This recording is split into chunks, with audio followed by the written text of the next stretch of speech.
to back. Donna Tarpinian, Yoli Fitzgibbon, Joe Fry. Are you guys going to stand up? Tim Bouban, Steve Jackson, John Coughlin, and Frank Sullivan. And Allison Sorg is also on the board. I don't see her yet, and I have not heard she's not coming. And of course, Tim Onsager is the district administrator. Erica Pickett is our director of business services. So at this point, I'll turn the meeting over to Dr. Onsager. Thanks, Scott. A few introductions. I'd like to introduce the administrators. Scott already introduced Erica. We have Krista, who is principal at Fox. Trish, who's principal at River Bluff. Kelly, who's our director of pupil services. Aaron, who is principal at Kaganza. Becky, who is our HR director. Paul, director of technology. Brian, all the way back, who is assistant principal at River Bluff. And Mel, who's athletic director. And then Becky Egan, who keeps me in line and keeps the board in line, who really runs the district. So that's the administration crew here. I get to say a few words at every meeting, and 4 years ago, I stood in front of this group with a very different message. 4 years ago, we were in the last year of a non-recurring operational referendum. We were facing over $1 million deficit in year one and a $3 million deficit in year two.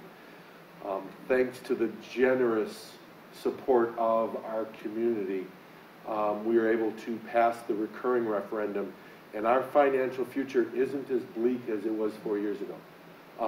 We're in a more stable place. We're able to balance the budget this year and for several years to come.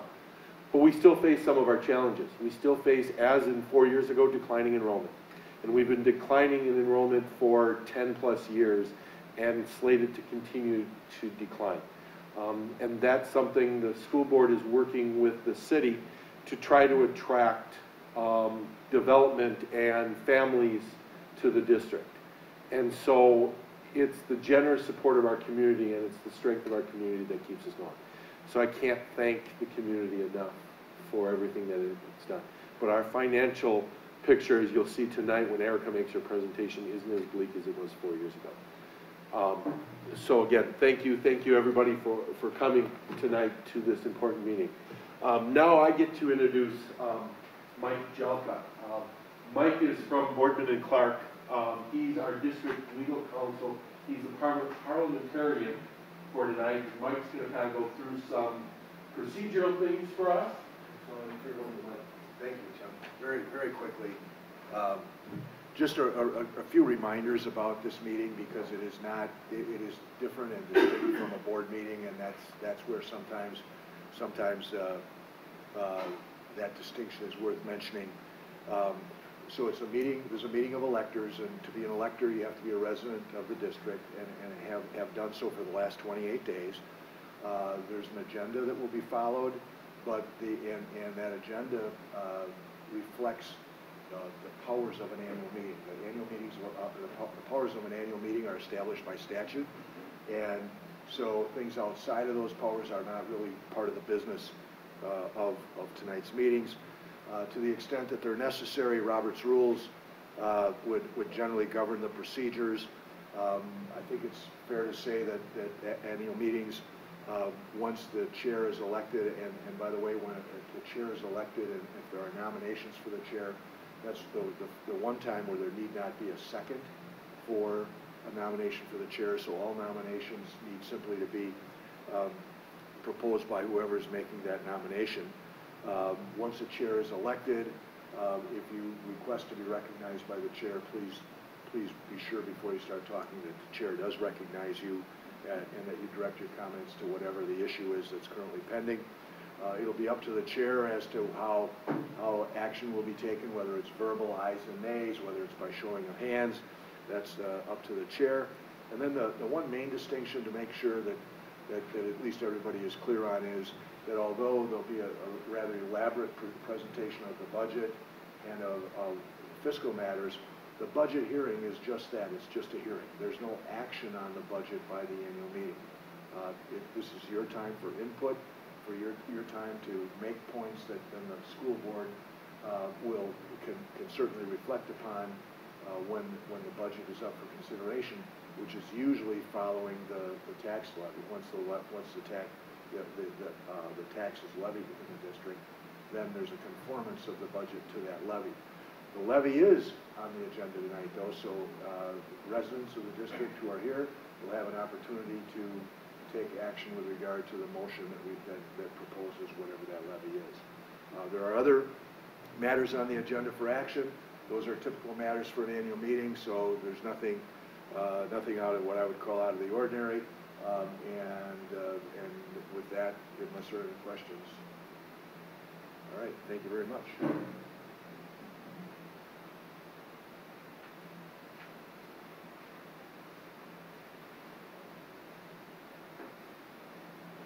At this time, I will accept nominations for chairperson of the annual meeting.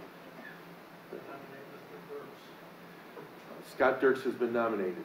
Is there any other? Here's the second. Is there any other nominations? Is there any other nominations for chairperson? Any other nominations for chairperson? Closing nominations for chairperson. All those in favor of Scott Dirks being chairperson of the annual meeting signify by saying aye. Aye. Opposed? Those abstain. Scott is elected chairperson, and I will turn it over to Scott. Thank you, and then with that, I will immediately turn the meeting over to Karen.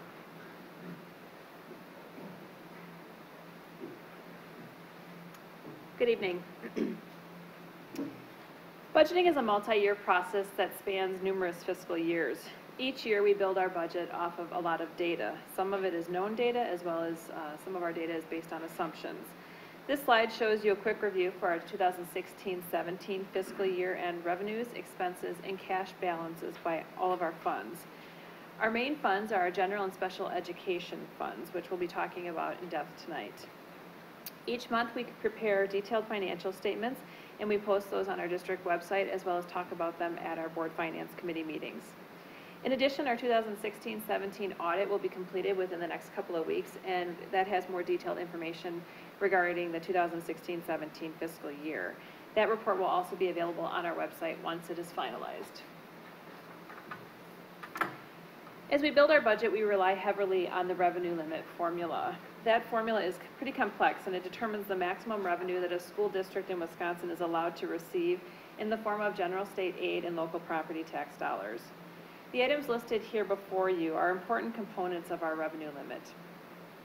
The revenue limit formula is based on an amount per student. That amount is multiplied by a 3-year membership average. Ongoing enrollment declines can be a real fiscal concern for districts. Since the amount of money we have available is based on the number of kids we have, fewer kids usually means fewer dollars to support our financial operations. The equalized valuation represents the total property value of all the taxable property within the Stoughton Area School District boundaries. Our total levy is divided by this number to determine our mill rate. Our district experienced a total equalized property value increase of about 5.2% this year. The revenue limit per student is different for every district in Wisconsin. How much each district receives is based on what we were spending back in 1993 when revenue limits were put into place. Historically, the amount we received per student was increased based on the Consumer Price Index. In 2009 through 2011, the state reduced that per pupil increase to a flat $200. As the state struggled to balance its budget in 2011-10, funding for state aid was actually reduced. In order to prevent property taxes from rising, the state of Wisconsin actually had the per student amount in each district's revenue limit decreased. For Stoughton, that amounted to a decrease of $401 per student. The next couple of years resulted in minimal increases per student in our revenue limit formula. It was $50 in 2012-13 and $75 in 13-14 and 14-15. The state has not increased how much we receive per student in our revenue limit since that point in time. As Tim mentioned earlier, we've been very fortunate that we've lived in a community that has supported our operations through additional tax dollars via a recurring referendum. The additional $3.1 million we received in 14-15, $1.15 million that we received in 15-16, and $1.35 million that we received in 16-17 is now included in our base revenue amount per student that you see here in front of you. In 2017-18, we are also authorized to receive an additional $1.45 million through that recurring referendum, and that additional funding will be added to next year's revenue limit per student base. You can see here that we continue our declining enrollment trend here in the district. This graph reflects our September membership that we use in that revenue limit worksheet. There's been a trend of declining enrollment in our district since the 02-03 school year. At that point in time, we peaked at 3,660 FTE. We compare that to our September count from this year of 3,127. In 08-09, we actually added 4-year-old kindergarten, so we added another grade level to our district. And part of the goal in that process was to help mitigate declining enrollment by adding our 4-year-olds. We use this number in our revenue limit calculation, as well as a small additional amount from our summer school programming. Our maximum allowable revenue limit for this year is about $37 million. That is calculated by taking that maximum revenue per student that we saw of $10,944 and multiplying it by our 3-year membership average. The formula also adds in various non-recurring and recurring exemptions, which includes that $1.45 million that was approved in our 2014 operational referendum. To determine the maximum allowable levy that falls within our revenue cap, we take the total revenue limit and we subtract the state aid of $14.1 million. Levy amounts for referendum-approved debt service, community service, and prior year chargebacks are added in to determine our final total levy. We receive a small amount from the state. This year it's about $80,000 in computer aid, and that is subtracted from our total. To come down to our final levy. This year, the final maximum allowable levy for our district is $24,224,543. Here we can see our revenue limit over time. The portion that you see on this chart represented in green from 2010-11 to 2013-14 represents a 4-year non-recurring referendum that was passed in 2010. At the end of 2013-14, those funds were no longer available to the district to support our operations. In April of 2014, the community passed a recurring referendum. This type of referendum is permanent, so the increase will be ongoing, which is why that increase is represented in blue. This year, our revenue limit authority has increased by about 3% over last year. Again, since the state didn't increase how much we were to receive per student, those additional resources are purely due to our taxpayers and the support that they are providing us. Yeah. Sure. These numbers, dollar numbers, do those reflect constant dollars or current dollars? Current dollars. The district's equalized value has increased just about $105 million, or about 5.2% compared to 2016-17. The equalized value is a state-determined amount that includes all taxable property located within the district boundaries. The total district tax levy is divided by this amount to calculate our mill rate.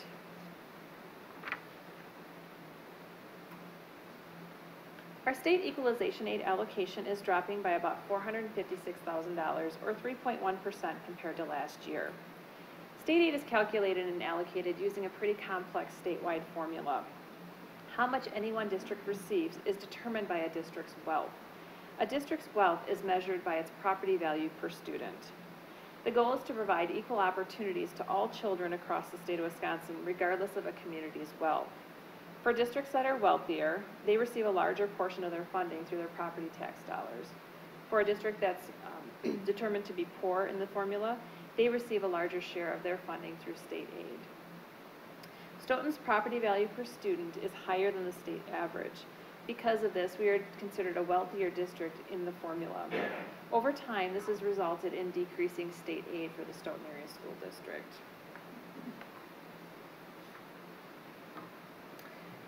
During the period of time that the state has frozen the amount that districts receive per student in their revenue limit and minimized increased funding into general aid, They've created a new categorical aid called the per pupil aid.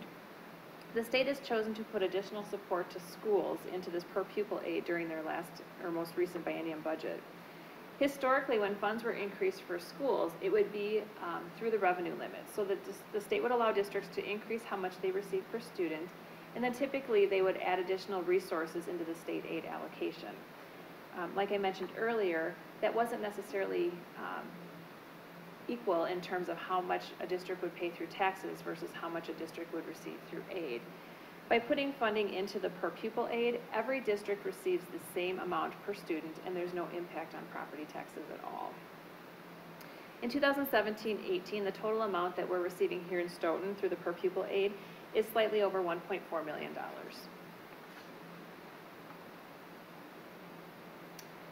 Here we can see our total revenue budget for our general and special education funds.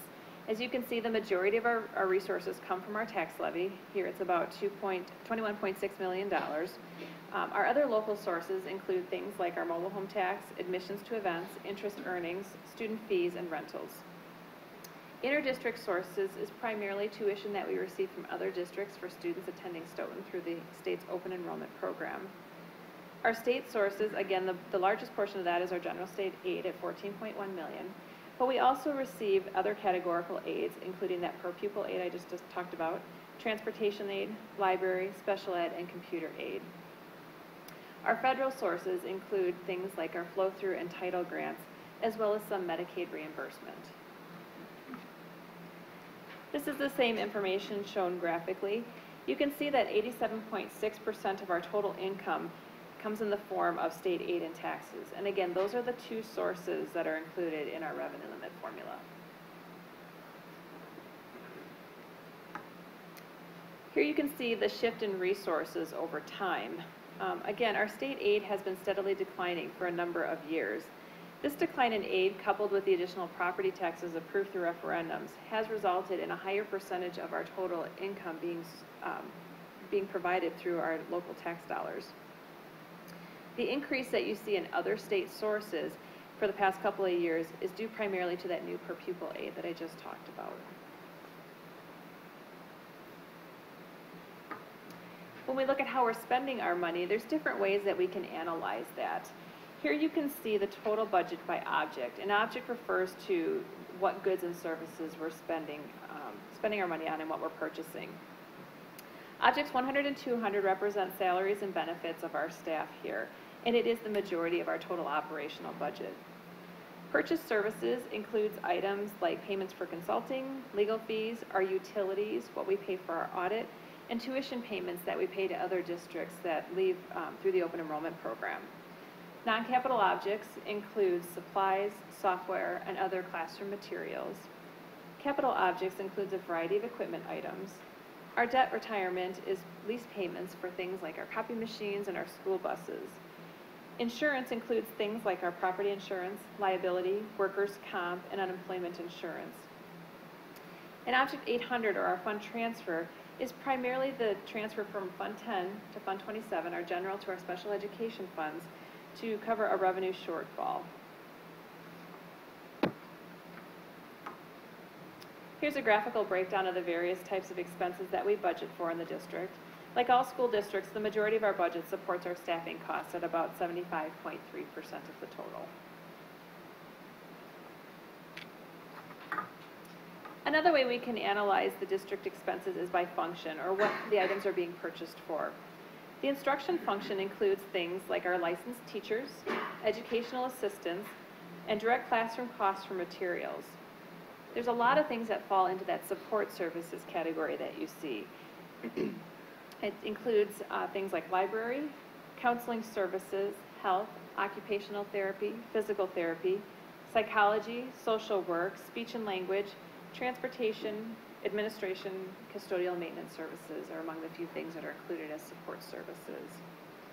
The non-program function includes the transfer from Fund 10 to Fund 27 to cover the cost of special education that's not supported by our special ed aid and our federal grant dollars, along with payments to other districts for open enrollment tuition.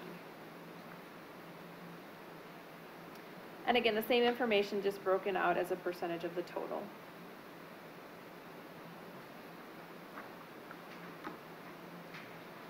The district currently has about $8 million in outstanding debt that's scheduled to be paid off in the 2023 fiscal year.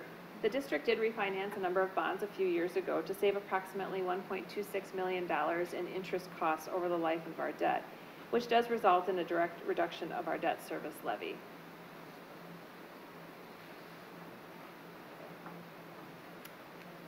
Here we've got the proposed 2017-18 levy and mill rate, and we're comparing that to what our levy was last year.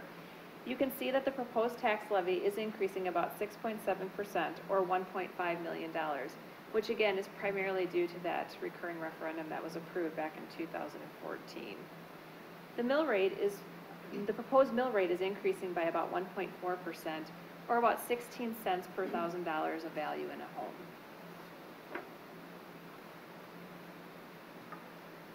Here you can see our tax levy history over the last 12 or so years. As I mentioned earlier, as aid has declined for Stoughton, we've seen our property taxes go up. During the 2010-11 through 2013-14 school year, we added the increased support due to the passage of the non-recurring referendum, which we talked about earlier, and again, that's represented in green. The April 2014 recurring referendum that passed is included in our tax levy history in the blue bars starting in 2014-15.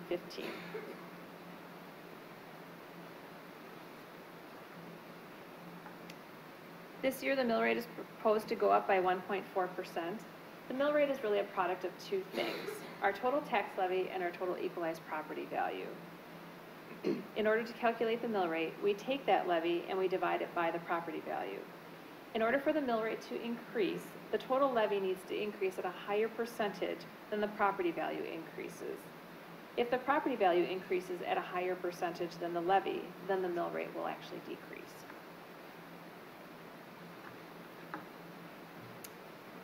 This scenario here shows the estimated tax impact of the proposed 2017-18 levy.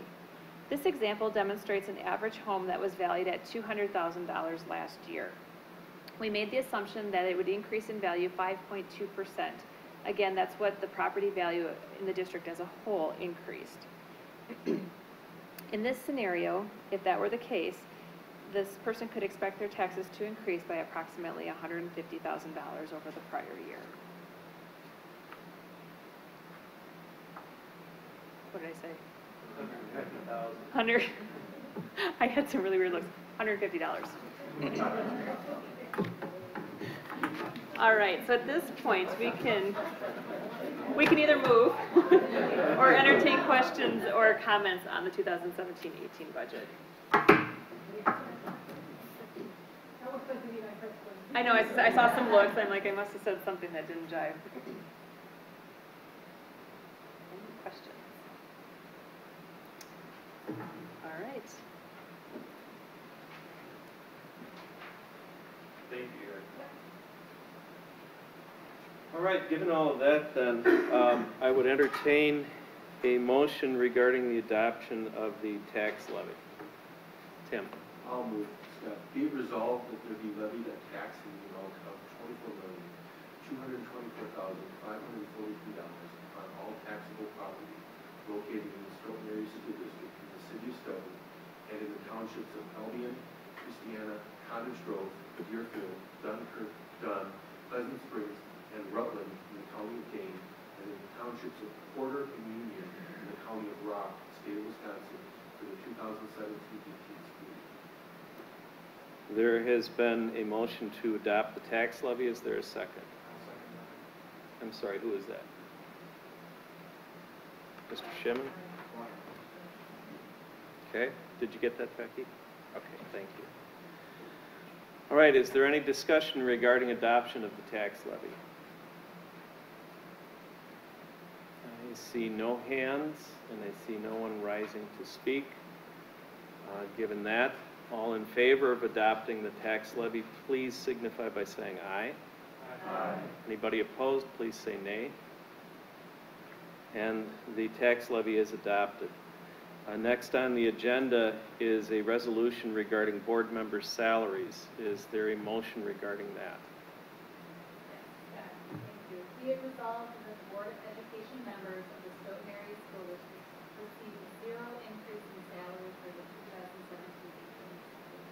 There's been a motion regarding board member salaries. Is there a second? Did you get that?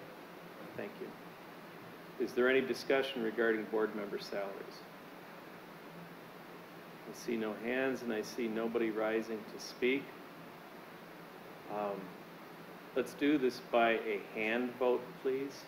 All in favor, please raise your hands to signify yes. Thank you. Those voting against that resolution, please raise your hands. I see no hands. And for the record, I see that all the board members have abstained on that resolution. Next up, adoption of a resolution to approve reimbursement of board member travel expenses. Is there a motion regarding that? Be it resolved that the members of the Board of Education of the Stoughton Area School District be reimbursed for payment of actual and necessary travel expenses incurred while traveling to the performance of duties. There's been a motion made regarding the reimbursement of board member travel expenses. Is there a second? Okay, from Mr. Dow. Any discussion on that? Yes? Is this a change in current policy, or is this just a perfunctory motion? I guess I would defer to our legal counsel. I think this is required by statute, isn't it? That we, or that it's approved or reviewed? Well, no, yeah, I mean, it's discretionary. Okay. Okay, so it's a discretionary action by the electors as to whether or not they choose to reimburse board members for the actual expense. Currently, we have been doing. Yes, right. And the travel expenses typically involve the cost of going to and attending conferences for doing business of the district. Are there any other questions or discussion on the resolution, proposed resolution? Then, again, I would ask that those in favor of approving the resolutions, please raise your hands. And then I would ask any who are opposed to please raise your hands. That carries, and again, for the record, I see that all the board members have abstained from that vote. And then finally, we need to set a meeting date for the 2018 annual meeting, and I would entertain a motion to set that meeting date. Yes?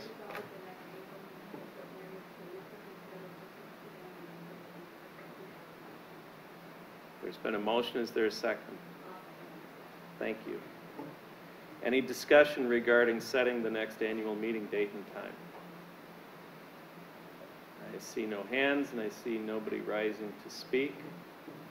All in favor, please signify by saying aye. Aye. Any opposed? Thank you. And then that carries. And with that, I would entertain a motion to adjourn. All right. There's been a motion to adjourn. Is there a second? Okay, I heard a couple. Any discussion regarding whether or not we should adjourn? All in favor, please signify by saying aye. Aye. Any opposed? That carries. We are adjourned. Thank you. And then I think we can move right in. We can go right in. So we're fine. So. I can't believe I spent $150. What was the only mistake you made? That's pretty good. It was just kind of. I saw I the made more faces. mistakes than that today, I can guarantee. Well, and do you ever do, I mean, I've done this so many years and it doesn't change that much. Sometimes you just wonder, am I Really, like emotionally they improve, which is huge because when you have a sort of history and culture. I suppose we could move Yeah. these front tables down too. So you kind of. If we moved both those down, It takes this some- down, then we could move, then you could probably.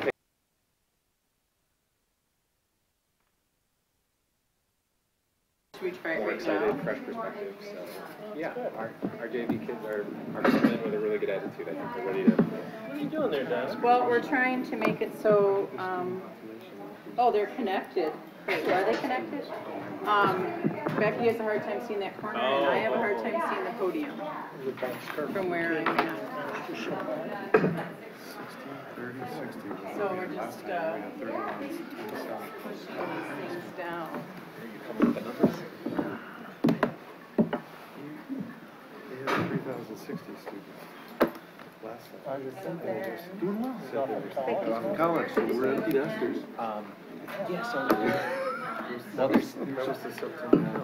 He's right. playing There were club two lacrosse different and- numbers on the slide that she showed last week.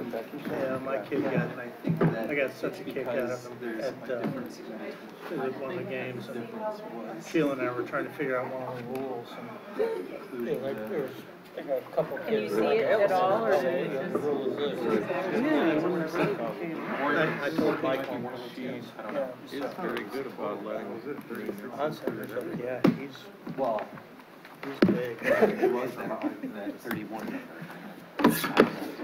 All right. I'd like to call this evening's special meeting of the Stoughton Area School District Board of Education to order. And could you please take the roll? Mr. Bouban? Here. Mr. Coughlin? Here. Mr. Fry? Here. Ms. Fitzgibbon? Here. Mr. Jackson? here. Mr. Sullivan? Here. Ms. Carpinian? Here. President Dirks? Here.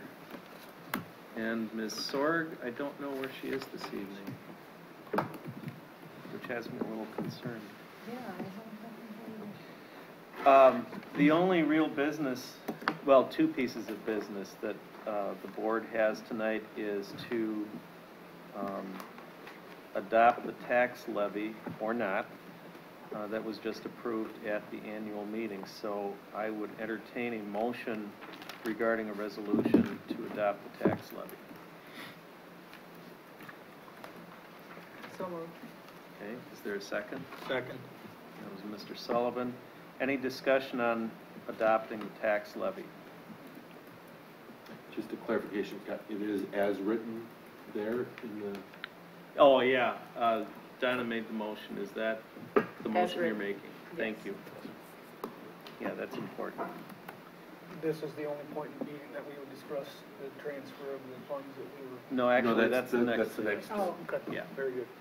This is just the tax levy as opposed to the school district budget. Okay. Okay. Any questions or discussion on the tax levy? All right, then, all in favor of the motion to levy the tax as proposed in the motion as written, please signify by saying aye. Aye. Any opposed? And that is then adopted. So the next up then is the 2017-18 school year budget. Erica, do you want to just clarify for us the two proposed options? Sure. Based on our conversation last week, I had just put together two options, and we can, modify that as needed. But the first option that was included as a document here in board docs allocated an additional $650,000 over what we typically budget for in Fund 41. That's primarily due to the additional resources that we received kind of late in the game from the state. And if we wanted to put the resources in Fund 41, that would essentially be used for future facility type projects, larger capital type projects. And then the option 2 that was included left all of those resources in Fund 10. And at our last meeting, we talked about some of the pros and cons about one choice over the other, recognizing that if we were to do that this year, it doesn't mean that it has to, our levy next year can certainly shift back to a similar level to what we had this year, and then give, the board a little more time to determine what types of, how we wanted to spend those additional resources starting in the following school year. There's one of the positives we talked about too that I think might be worth mentioning again is that if we allocate those funds to Fund 41, it does have a positive impact in that when we spend those resources, those costs are amortized over a period of time, and when those expenses, were they to occur in Fund 10, will be negatively aided in the following year. So being able to amortize that over a period of time kind of lessens that negative aid impact that the district would experience. All right, thank you. Yep. And then with that, I would entertain a motion regarding the 2017-18 school year budget. Don? I move that we approve the budget, option one by, do I need to explain that? Just say option one? Just so we're clear, yes, please. That would be to put the, additional, pupil aid into Fund 41 for the time being, Okay. For this school year, for this school year. right. Is there a second to the motion? Second. From Yoli. Okay, discussion then. Can I just clarify one Yeah, thing? sure. We wouldn't actually be putting the per pupil aid into Fund 41.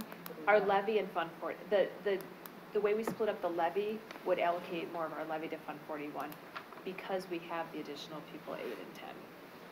That's just being really technical. So can I just amend that motion? To specify the amount of money, I think that's probably, and it's More about the amount of money. 650? Yep. Okay. So, do you want to clarify your motion then? I move that we approve the budget by allocating the 650,000 funds, extra funds, what do we want to call Extra them? funds. Extra funds. It's into really fund- outlined in the option Into one. Fund 41. As outlined in option 1 included in the materials, just so we're real clear? Sure. Okay. I've said it like many I times know. now. So are you willing to second that motion? Okay. So then, discussion, Joe, you were first. Well, what I'm not clear on is when you say put that money into Fund 41 for the time being, that money, once it's in Fund 41, can only be used for certain things. We can't decide later. We'd like to use it for anything other than that. Is that That is correct. When I said that we could put it there for the time being, what I meant is, and I don't know, Becky, if you can pull this up on the screen, but when you look at the total tax levy by fund on that option 1, the board just approved the total tax levy of $24,224,543. Within that, we're splitting out the portion of it that falls within the revenue limit between Fund 10 and 41. By increasing how much we're allocating in Fund 41 this year, it doesn't tie us to keeping that same amount in our levy for next year. So next year, we could choose to levy less in Fund 41 and levy more in Fund 10. Does that make sense? So if you look, I'll just,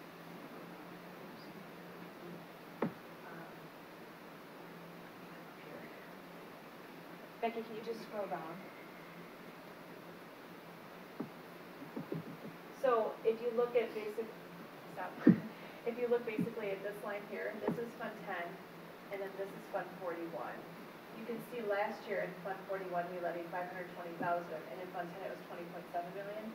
This year, we had already planned on a 2% increase, and then after what happened with the state, this option added an additional $650,000 to Fund 41. If you look at option 2, this is reduced by $650,000, and Fund 10 is increased by $650,000. So that can vary from year to year. And by choosing to allocate a higher amount in Fund 41 this year, it doesn't tie your hands for next year. That's all I was trying to say. Does that make sense? It does, and I agree that it doesn't, but it ties our hands in terms of if this 650 goes into that fund and we want to make decisions for next school year that could use this money, it now can't be used. It's in Fund 41. It can be used for building purposes, but not programmatic purposes. And when we say levy next year, we'll be doing that at the same time during the school year, whereby it will be too late to again use it for programmatic ideas in that school year. But So it doesn't make us nimble, I guess, is I think maybe to respond to that point, unless I'm mistaken, over the last couple of years, we've levied a little more than $500,000 for Fund 41. Yep. If we decided next year that we needed that 650 in effect, we could just not levy any money into Fund 41, and that would make it up. So it's super. We'd still have the money available for facilities. Yep. But then there'd be that much more money in Fund 10 for general purposes. Does that Yeah, it clarifies that part. We'll always be making this decision in October when the school year is well underway. And my point is, if something comes up for next school year, But that's not this money's true, locked up. Because, sorry. Yeah, go ahead. This is only a special instance because the budget was passed in October for the state. So now, going forward, we know already what our budget's gonna be, what they're gonna give us, because it's a 2-year budget. So we won't be making that decision in October of next year. Right. So I actually went to the WSB Law Seminar on Friday, and I talked to several board members from different districts that have the same situation that we're in. They're all doing something similar. It is, it's the best use of the funds as far as everyone is concerned because of that amortization. Sure, Frank, and When then do we Steve. usually vote on the budget, assuming well, I'll rephrase, when will we vote on the budget next year?